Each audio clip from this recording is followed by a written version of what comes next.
El mosquit cadet avança entre la vegetació de la frondosa selva. El paisatge és extraordinari. Milers d'espècies d'arbres recaragolen les branques cap al cel intentant cercar un espai propi.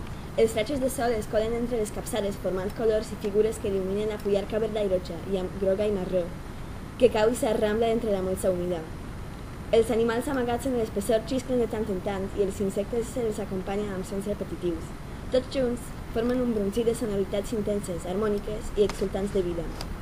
Mentre s'escola entre les forats que deixen les lianes, el mosquit cadet pensa que no es pot ser més feliç si un és mosquit cadet i el deixen volar lliure per primer cop més enllà dels límits del paradís on habita.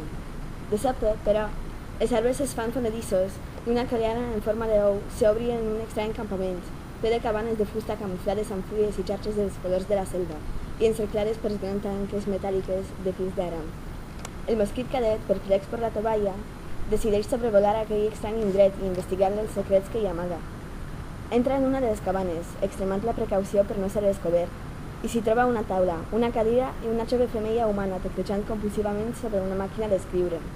La curiositat fa una de les qualitats que li permeteren accedir al rang de cadet, i per això no dubta a acostar-se al seu braç.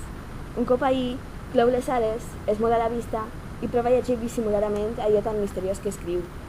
Informe de guerra. Escamot conjunt a Adán Izquierdo. El día 2 de septiembre a les 2 hores, el paratge Cinta Alta, vereda Palmeras, del municipi de Pijao, departament del Quindío, combatents de l'Escamot assaltaren una patrulla del batalló d'alta muntanya número 5 de contraguerrilla després d'una hora de combat. Propis, 4 guerrillers morts. Escamot conjunt d'Adán Izquierdo, FARC, muntanyes de la Serralada Central, 3 de maig de l'any 2008. I com no entendreix de tot allò i li sembla del tot perillós, decideix abandonar la clariana després de punxar aquella pell tendra. Massa tard. Quan la femella humana s'adona de la picor, fa un gest d'esglai i es queda congelada amb la mà alçada sobre l'insecte volador. El mosquit cadet, pres pel pànic, es batega les ales desesperat per alçar el vol, quan el palmell de la jove es precipita i plaix! Però el cop no el mata, l'estaperneix i aconsegueix fugir, descrivint zigazagues aèries de l'estrany món on viuen els humans. La guerrillera sobreviurà a la malària.